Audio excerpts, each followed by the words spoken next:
Hi, Ayu. Welcome to Autism Knows No Borders. Thank you for being here today. It's my pleasure, Rachel. Could you please briefly introduce yourself? Yep, sure. So my name is Ayu Suparman and I'm from Singapore. I have a son named Nasir who is diagnosed with autism at the age of 3. So basically, I'm a working mother, and at the same time, I do have my separate podcasting in regards to autism as well. Yeah, wonderful. And we'll talk about your podcast later on. Yeah, sure. So let's start with talking about the level of understanding of autism in Singapore. hmm So for Singapore itself, we do have like an annual event where we call it Purple Parade. This is to actually raise awareness and campaign for the inclusion of the disabled in Singapore. So I would say when I was actually younger, there was no educational learning like what is special needs, what is inclusive community, what is disability. So from young itself, we are not open to all this. So if in regards to awareness, I would say it's pretty much low in understanding like what is autism, unless you are an educational person, a medical line, Mm. or you're actually a parent whereby your son or your daughter is diagnosed with this disability. hmm hmm Is it that people don't know what it is, like they haven't heard of it before, or they just think it's something else? They have never heard of it before. Because let's say if we were talking about Down syndrome, it's pretty much hmm clear that you can see the disability of a person. Whereas something got to do with neurological, they may not know like what is autism, because at times when I share my friend, my child has autism, so that's where he has meltdowns and all that. So they will actually question me like, what is autism? I've never heard of autism before. But I know that government has been trying very much to push this awareness about autism. And I just give you an example. I had an exchange session with a friend. She was also one of the advocates in Singapore as well. So she was sharing with me that they actually do a play card during the autism month in April. So they were going around the street to actually speak to strangers and say, do you actually like to hold a play card with us to show that your acceptance of autism and your awareness of autism? So among 200 people that they actually approach, it's only like 10% of them would actually say yes. And then out of this 10%, they would say that, okay, I would actually help you hold the play card, but do not take my picture. So it's definitely that there's no acceptance as well in terms of autism. I see. Is there a stigma related to disabilities in Singapore? I would say yes, somewhere or other, because in Singapore, we actually have a multiracial and pretty much close and quite more of traditional culture, I would say. So when someone sees a disability, they will often relate like, it must either be the parents' genetic, or it's either that is their parents' karma, or it's either that is some disturbance of supernatural doings and all this. So disability is only associated more of like physical. It is not really like neurological that they understand about. So in terms of the stigma in the culture itself in Singapore, people pretty much doesn't want to talk about disability of their child because they find that it's something of a weakness and they don't want to talk about it. Okay. So when your son was diagnosed, had you heard of autism before? Personally, not at all. So the only time I actually realized or understand a little bit more what is autism, because I have an elder sister who is actually a special needs teacher. So she was actually sharing with me that she saw some red flags in my son. So she said, perhaps your son may has autism. So I asked her actually, what is autism? So she explained to me what is autism spectrum, what is the diagnosis, and what are you expecting in terms of the speech delay and all that. And that's where I start to relate. That's the reason why my son has a speech delay. That's why he has problem in socializing with people. So in other words, I do not even know what is autism actually. Okay. So you had to go and kind of educate yourself. Yes, you're right. How did the stigma and how does it still affect your family's understanding of your son? hmm So I would give some experience in terms of going to public. Yeah. Last time when my son has a terrible meltdown, I still have difficulties of understanding how am I supposed to actually help him. In other words, when he have those terrible meltdown. So I myself and my husband, there was one point of time where we were so afraid to go out. We were so afraid to actually put our son out there, and people would usually give a judgmental view of our son. So, an example, let's say if I were to go out, my son has a terrible meltdown. People would actually look at us and they would think that we doesn't teach our son properly or educate our son how to behave in public. Which, in other words, they do not understand that he has a special needs that no one understands. So, in terms of the hmm stigma itself, in terms of the public and the community, how they actually react towards this disability of autism, I would say, is still a stigma over here. Do they ever say anything to you? There was a couple of, I would say there's also good and also kind of bad experience. So maybe I shared the terrible experience I ever experienced before. There was once I actually went for a play date for autism child. So after the play date, we decided like, okay, let's go for a little shopping at the mall. So I guess my son wanted to really so much go into one of the shops and the store. And then he starts to have a terrible meltdown when I say that it's time to go. So he started to actually cry, roll down the floor. And at that point of time, me and my husband was trying very much to help. In other words, try to put him together. So to try and put the situation better, we actually brought him out of the mall. And there was a couple in front of us who actually look at us and they actually closed their ears to show how irritated they are with my son behavior. And Mm. that really caused much of a pain, to be honest, emotionally, because I'm really trying my best to actually try to put the things together. But in other words, you should be understanding enough. I don't also choose to have this situation at that point of time. So that was one of the experience that I actually received as well from community. Yeah. Mm. Hmm. And what about the positive experience? Yeah. So referring back to the play date, there was one lady, until today I still remember her. So she was going through a hard time. Her son does has autism as well, but another son of hers, she was going through a major brain operation. So she was sharing with the parents and educators over there about the hard time that she actually going through. And at that point of time, my son was there. He was actually listening to a conversation. He came over to her and hold her hand. And then she Mm. actually connected with me, direct DM me in Instagram, and she was saying that, you know what, you're such an amazing parent. You really taught your son well. And, you know, that was what I need. Just someone to hold my hand and says that everything is going to be okay. And it's just so wonderful that your son does that. So, in other words, I felt that, okay, there's someone out there in the community that appreciate, my son, in other words, on his behavior and all that. And people think that kids with autism, they don't have any feelings. They do. They have feelings, just that they cannot express themselves. That's all. Hmm. Yeah. Hmm. That's really sweet that he Yeah. did that. Yes. Yes. So, how about your extended family? Do they understand your son's diagnosis? Do you have a hard time explaining it to them? Hmm. Hmm. To be honest, my side, they were pretty much understanding. They gave a lot of support because at first some of them doesn't know what is autism. So after my sister actually explained to them what is autism all about, they gave a lot of support. Even my late father, he also gives support by sending my son to therapy session every weekends. I do have a helper at home as well. She tries much to be understanding on my son's condition. So we educate everyone along the way. They include him as well in the play, even the cousins as well, despite his condition. Last time I still remember my nephew and niece ever asked, why is he not talking? Why is he not responding? Why does he doesn't want to play? But after we actually explained to him, he's a bit different. He's a bit special. So in other words, we do have a lot of support. But from my husband's side, my husband is an Indonesian. So again, Indonesia culture as well, community, they are pretty much closed. Autism itself, because it's not so known as well, because he doesn't come from Jakarta. I think Jakarta is much more, I would say, stronger in terms of understanding and awareness. He comes from Jogja. So when we try to explain to his family members, my son is diagnosed with autism, I do not know whether it's more of a denial, but they were saying that, are you sure that Narcissus has autism? I don't think so. Maybe he's just, what do we call it, late boomers, a bit slow in understanding things. So that's how it is. It's a bit different in terms of, I would say, acceptance as well for both family. Mm-hmm. And in Singapore, because it's kind of a melting pot of different cultures, Hmm. uh, do you think there's a difference in the attitudes towards autism from the different cultures in Singapore? It does actually. When I speak to someone who is from, let's say, a Chinese background, they will also say the same thing and they face the same stigma as well. They will say that, for every Chinese family, whenever they came to the person's house, they need to actually acknowledge the uncle or the older ones.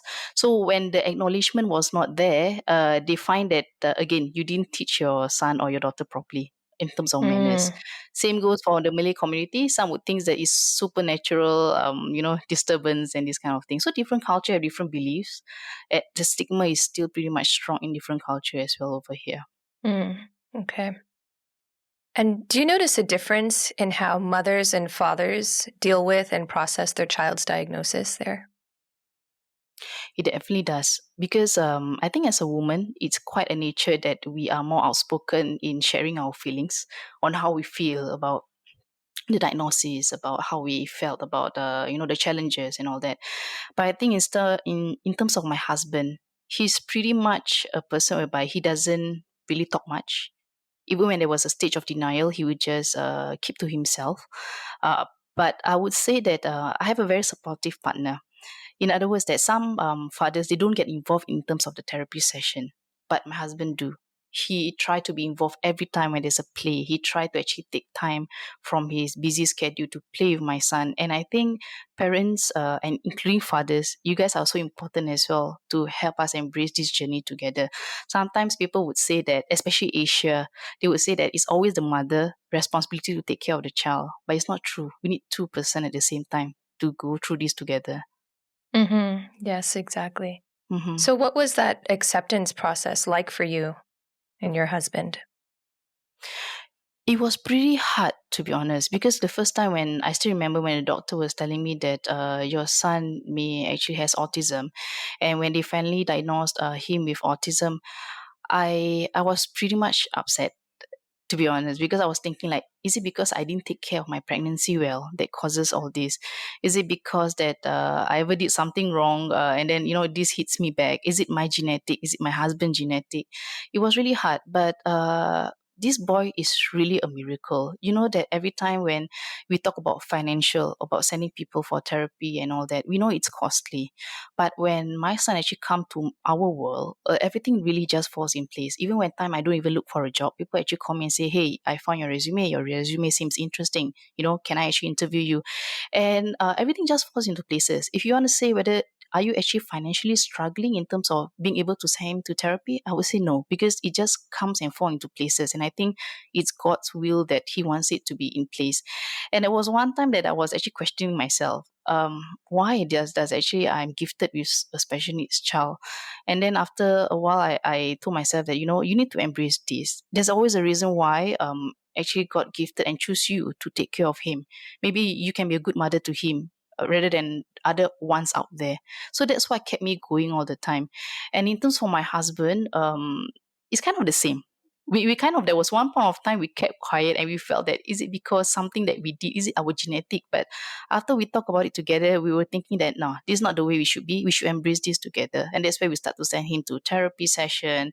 We start to bring him out, let him have fun, play outside, and we don't really care so much about what the community thinks anymore about my son. Mm. Yeah, it's so important to work together also, and having a solid support system will just go a Definitely. long way for your child's life. Mm-hmm. Yeah. So, can you talk about the kinds of services that are available for families there in Singapore? Sure. So in Singapore, actually, it's quite compulsory where we send our child for vaccination. So there will be like milestone checks at the same time. So when they do suspect a delay in the development, the clinic will actually refer us to the hospital. So when we're at the hospital itself, there is going to be a few assessments done to determine on the diagnosis itself. There's one of the thing that government actually give to extend to actually create awareness as well about the development milestone. And in case our son is actually suspect or diagnosed, they will actually recommend us to go for we call it EPIC Center over here. So it's an early intervention center where all infant and children with disability go to. They given support system as well to prepare them for the admission of their mainstream or for them to go special school after 6 years old. And after that, there's also special school as well to support them. In the mainstream, there will be also special needs educators as well who are trained to take care of these kids. In other words, government also do give talks as well for all the parents out there to give awareness. So these are the initiative that is given. There's also subsidies as well for parents, but of course depending on your financial tiers at the same time. So all these are actually given as well from the government. That's great. So, even with all of this government support, there's still some kind of shame that families feel about being public about their child's diagnosis.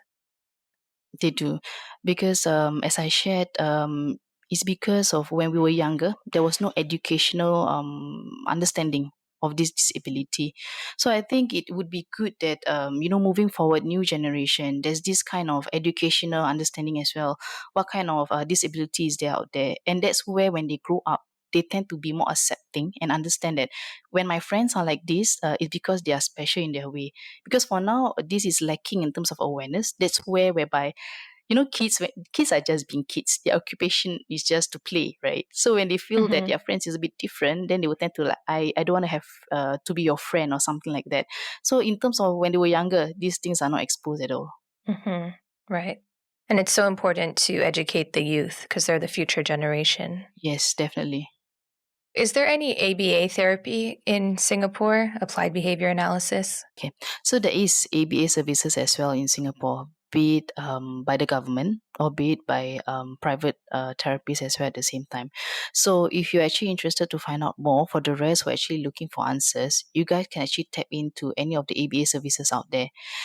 Everyone is actually trained to do so because in order for them to be certified, they have to go through several years of experience and training as well.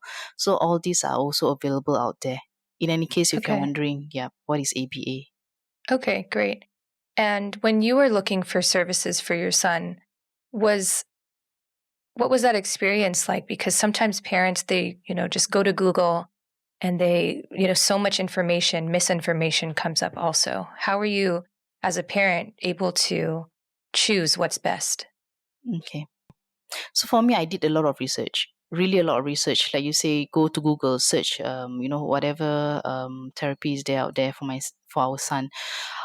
So for me, when I do the research, I also tap on communities as well. I try to join whatever support group out there in social media. I try to follow whatever Instagram there is and understand a bit better. I do a lot of callings. I do ask questions as well at the same time. So that's where you decide what's best for your child, because some of the I would say places, like example private institution, they do have like trial. They let you come in first, do some assessment, and you have a sense somewhere or other, are you comfortable with how they actually handle your son? Are you actually comfortable with how the assessment works? And then from there you decide. Because I'm pretty much lucky actually, when the first time I actually chose the private setting center, that was the first, and then that was the last until today. Mm. So, Hmm. in other words, it's important for you to actually do the research. It doesn't matter how long it will take, but do that research and have the gut feeling. And I think your gut feeling will never go wrong. Just decide from your gut feeling that is this the one. So, are there any services for adults? For adults, at the same time, there's also some, I would say, private space as well that for therapy for youth. So for these youths, they also go there to actually learn in terms of social skills, what they can do for employment as well. There's a few organizations that also give employment for autism as well.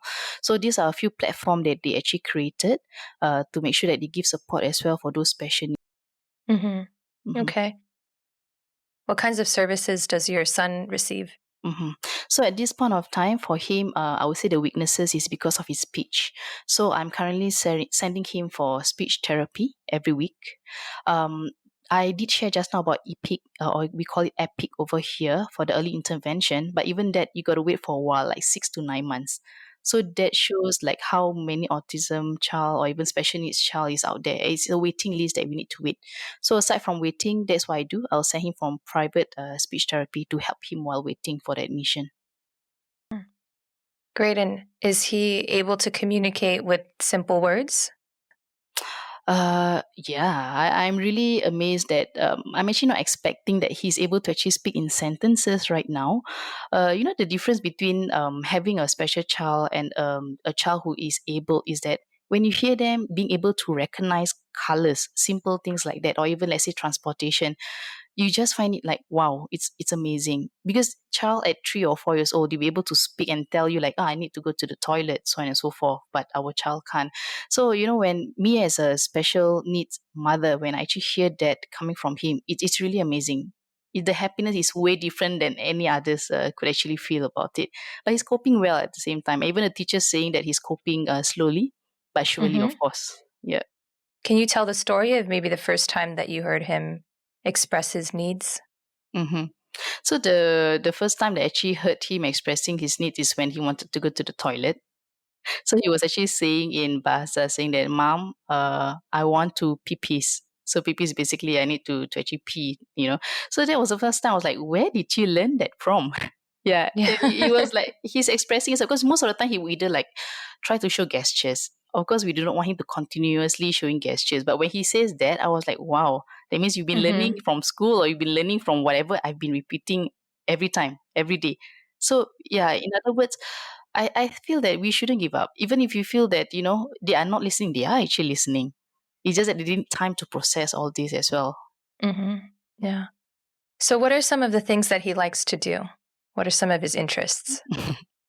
I think for now, his greatest interest is transportation.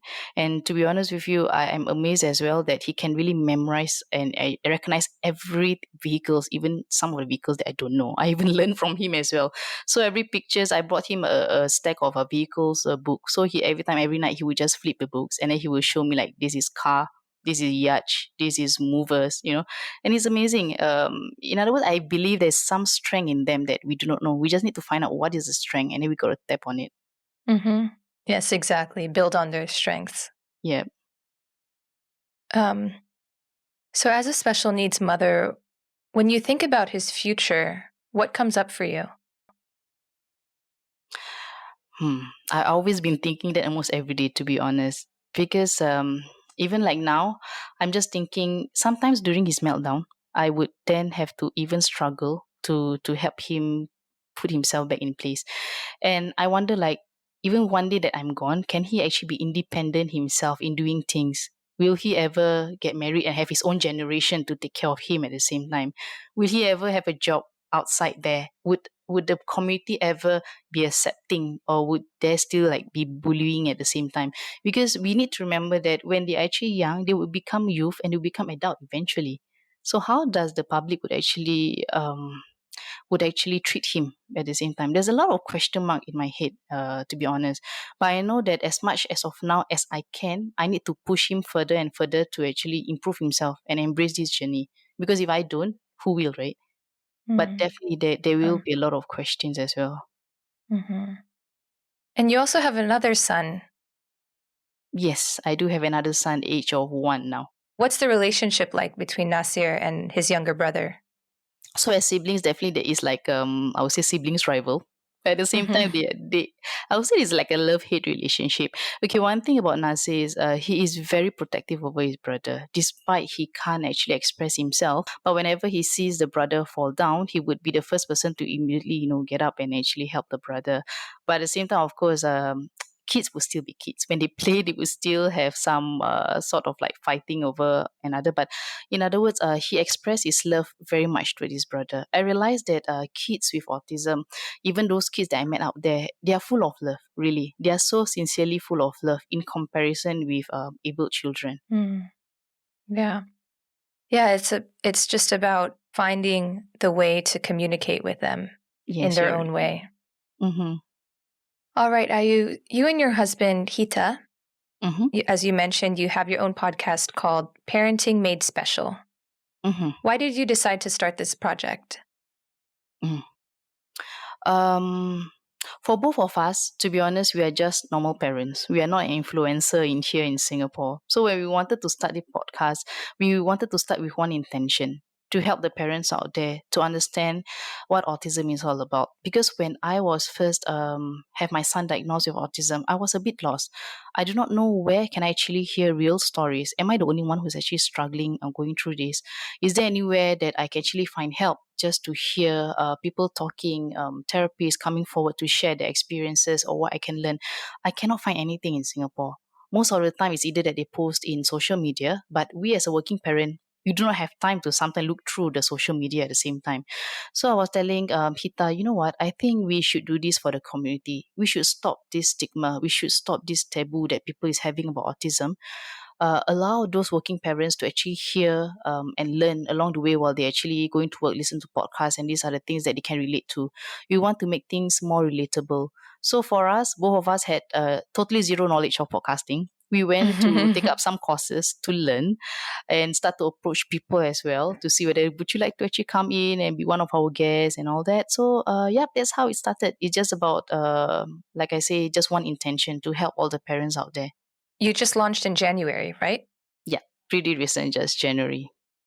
Okay. I think it's so important to make the information easily accessible. Like that's how you're going to help people feel that they're not alone and eventually break the stigma. Yeah, you're right. And even if as such, it's really hard for us to also find guests to come forward as well, because there were a couple of guests that we actually asked, like, would you like to actually speak? And I think your story can be remarkable for people to hear and relate to. So they were saying that no, I'm not ready to share. So there's still this stigma as well in between the guest list or even the community. Hmm. Hmm. Is it common for Singaporean people to talk about their feelings and problems, even unrelated to disabilities, but just in general? It depends. So some of them they actually prefer to speak to someone that they're close with, but they are not as I would say extrovert to share their feelings or opinion. Hmm. Hmm. Especially on a podcast where it's publicly broadcasted. Definitely, because some of them would say that would you be showing my face? Would you be showing my name? And which means that they would rather choose to be anonymous at the same time. Hmm. Yeah. Is there a way that you can do that? For example, those let's say mainstream educators, it's part of their contract that they cannot actually showcase their face out there to the public and etc. So some of them we actually remain their identity anonymous. But even so, when we say that, we can do that, but after that they remain silent thereafter. Yeah, Mm-hmm. Yeah, I guess, I mean, you can't push them, right? They'll come on their own time when they're ready. yeah. And maybe even by hearing other people, other parents speaking up, they'll feel more encouraged to speak up themselves and see the value in it. Yeah, that's what I hope so as well. So when after we launched the podcast, we also went public as well to help and speak in a certain platform where people actually invited us to do so. And one thing that we felt great is we able to actually help those parents who actually send us a DM and say that you know what, my son has this, and what do you think? What are the things that I can help my son with? So in other words, it shows that it's relatable. People is listening and they're actually learning. So actually, we managed to actually catch the goal, at least the first goal that we actually wanted to. Yeah, that's wonderful. Do you receive any criticism for speaking up? To be honest, me and my husband actually put this in our mind. Whatever criticism that we're actually going to receive, we're not really going to care, because what we're doing is for the good of the community. It's nothing disgraceful. So it's more of like the stigma and taboo that they need to actually learn to vanish from their mind. Mm-hmm. Yeah. Hmm. Yeah. Sometimes, you can't make everyone happy, you Definitely, for know, sure. Yeah. and there's sometimes room to offend people in different ways that you're not even expecting, but you can't let that stop you. And you have Yeah. to keep your eye on the main mission, like you said. Mm-hmm. I think it's a bit different. I think in terms of our culture and the culture over at your end, I think you guys are more open in sharing whatever they feel or whatever they actually understand about autism or disability. But over here, it's really difficult to get people to open up and talk. Mm-hmm.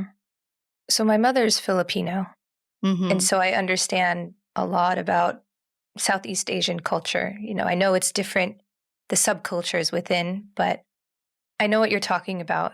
Like Yeah. there's this idea that you just kind of have to brush everything under the rug. Like you don't really talk about the real problems Yeah. because it gets uncomfortable, it gets awkward, people don't know how to respond. Yeah. Because in Asia, we are always being brought up to always say that bring the good name of your family. But yes, bringing the good name of the family is one thing, but every family has issues and problem, isn't it? Mhm. So that's Mhm. one thing as well that people need to understand between bringing in the good name of the family and being open to certain things to listen. Mhm. Yeah. Yeah. And I think, once someone starts, like Mhm. once one person kind of breaks that and shows the vulnerability, then it leaves a little bit of room for the other person to reciprocate. Like, oh, okay, I can actually talk about these things. And then it becomes like a safe space. Yeah. So that's what we're hoping for as well. That we wanted to create this safe space, and people would say that it's okay to actually talk about all this kind of stuff. Yeah. Yes, exactly.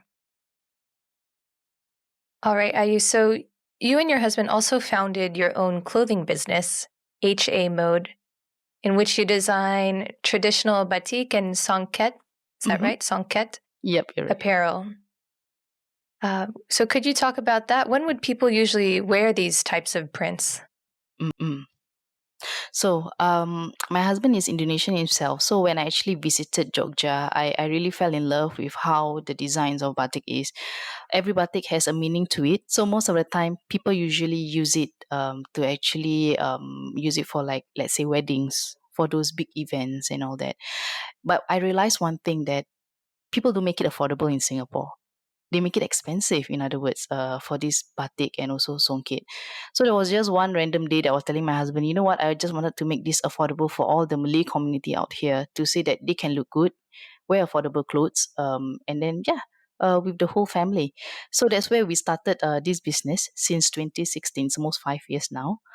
And it have been good at the same time, because it makes us feel good when people able to wear our clothes because it's affordable. Mm-hmm. Hmm. Yeah. Yeah, that's great. So this is actually your side business because you're also an HR. Yeah. So, just in case you don't know, which I have not shared yet, I'm actually a human resource person in nature in Mm-hmm. terms of my corporate world. So HMO is actually my sideline business that I actually did together with my husband. Okay. So you and your husband work together in many ways, from the clothing business to the podcast to raising your two children. Hmm. So, what have you learned about marriage and partnership from working together? Hmm. It's not easy. To be honest, it's not easy, because especially when you have your business partner, or the working partner in the same roof as you, sometimes we may even talk about work during our family time at the same time.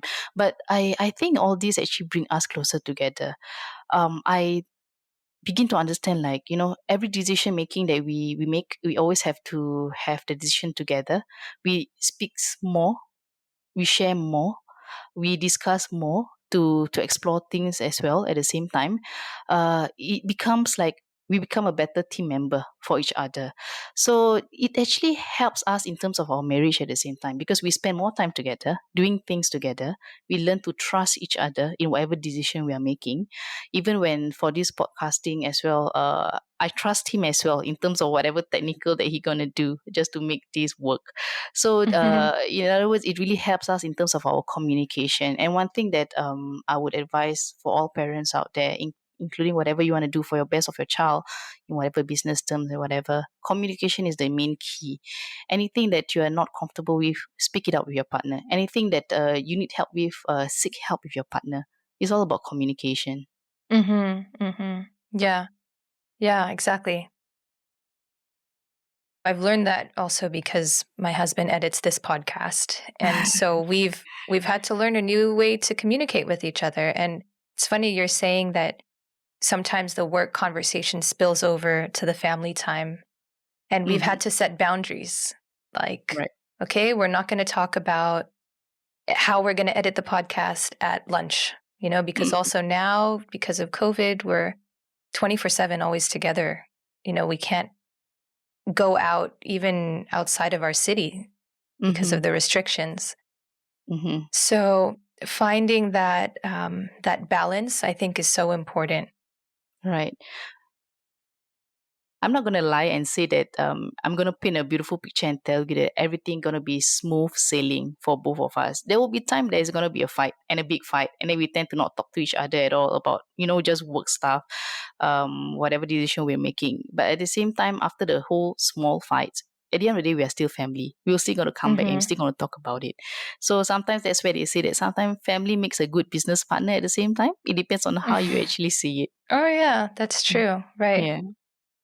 Yeah, especially, and then you throw in, that you are raising a child with autism, and I don't mean to make it sound so negative, but Mm-hmm. there's a high rate of divorce among parents of special needs children just because of the stress, and sometimes there's blame on other people, and um, maybe some people feel like the other is not putting in their part of responsibility or acceptance. So it's just, it's important to talk about these things also so that people can kind of be reminded what it takes to have a healthy relationship. Yeah, you're right. It's not easy, but like I say again, it's really teamwork, especially raising a child with autism. I know it's not easy, but it's really the teamwork that we need to actually have the understanding that we're raising this child together. It's not about you as a mother, you take care of the child. Well, I'm the father, I'm supposed to take care of in terms of the money income that's coming in now. It's important that they have both father and mother's love at the same time. Yeah. Could you give an example of how you and your husband um, practice that teamwork together when raising your kids? hmm I think very simple gestures. For example, let's say when Narcissus has a very bad meltdown, I would try first to be able to help him with that situation. And then my husband will actually see. If he sees that I'm actually struggling, he would come in and okay, I'll take over. I got this. I got your back. These are the simple gestures that I would say showing teamwork together, aside from just spending time with the kids. Even simple things like this, it makes a lot of difference because you felt that you're not alone struggling handling your child. These are the simple gestures I think that fathers can even help out as well. Mm-hmm. And he does give me time as well, and I Mm-hmm. do give him his time as well. So that's where we have the balance of our having our own personal time. Yeah, that's so important. So, how do you practice self care? Hmm. How I practice self care. For me, I'm the type of person that I need to listen to music when things get really rough. That's what keep me going. So when the time that I feel that times are really rough for me, when my kids are asleep, I'll listen to some music. I'll do some online shopping.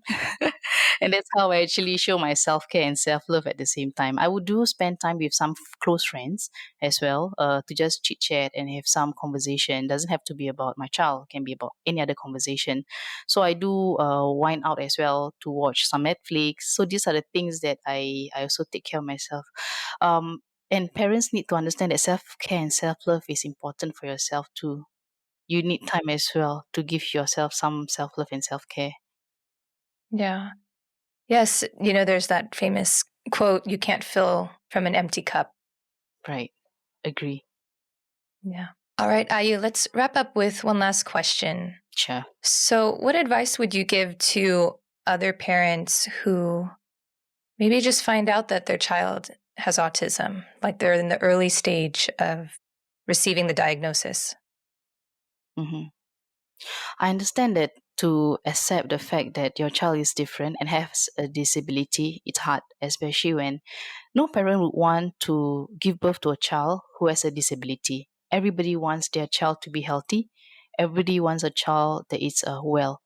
But again, just remind yourself that whatever you're going through, it's okay to have that denial stage. It's okay to be angry, but don't wait too long.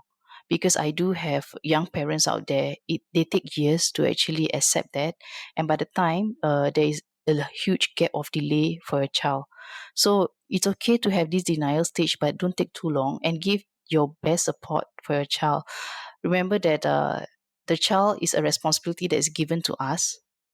So, in other words, that is our responsibility as well to make sure that we embrace this together with them because we are the main caregiver that they will actually turn to when things get rough. And if you are not there, who else can they actually turn to? So be that best parent as you can. And no parent is a perfect parent. So it's okay if you're not a perfect parent. We're all learning, even myself. Yeah, wonderful. hmm All right, Ayu, how can people learn more about you? Okay. So, in any case, if you would like to actually listen to our podcast, it's gonna be Parenting Made Special. We invited guests like parents, therapists, special needs educators as well to actually share their experience, their tips. At the same time, you can also follow us in Instagram at Hita and Ayu. In any case, if you have any questions or you just wanted to actually share about your bad day, your good days, go ahead. We are all ears.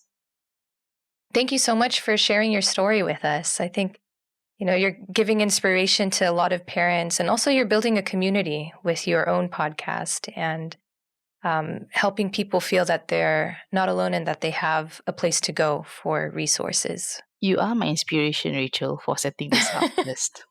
And I've learned this from you, to be honest. Yeah. So actually, you're my Oh. inspiration for this. Yeah. Oh, thank Thank you. you instead. Oh, wow. Wow. Mm-hmm. That's really nice of you to say. Mm-hmm. Thank you once again for choosing me to be part of your podcasting. It's my pleasure. Thanks for tuning in to Autism Knows No Borders. As Ayu mentioned, communication is key. From resolving marital disputes to breaking autism stigmas, engaging in fruitful conversations in which you listen to learn, not simply to win or be right, can result in real solutions and sustainable change. Through their platform, Ayu and her husband are cultivating a safe space for their community to feel that they are not alone. Talking openly about the struggles and joys related to autism can help validate other parents' feelings and model that disability shouldn't remain taboo. Speaking up can be scary and sometimes even dangerous. It's easy to feel frustrated, judged, and rejected. However, if we can share from our heart, we give other people a chance to do the same. In psychology, this phenomenon is described as emotional contagion. In other words, we have the power to create a ripple effect of compassionate understanding and human connection. When was the last time you shared yourself authentically? How can you create welcoming spaces for people around you? You've been watching Autism Knows No Borders. If you like this video, please give it a thumbs up and subscribe to our channel. Also, we'd love to hear from you, so let us know what you think in the comment section. Click here to watch another interview from our podcast. You can also find us on your favorite podcast app. Tune in each week for engaging conversations of how people across the globe are inspiring change and building community. Thanks for watching. Take care.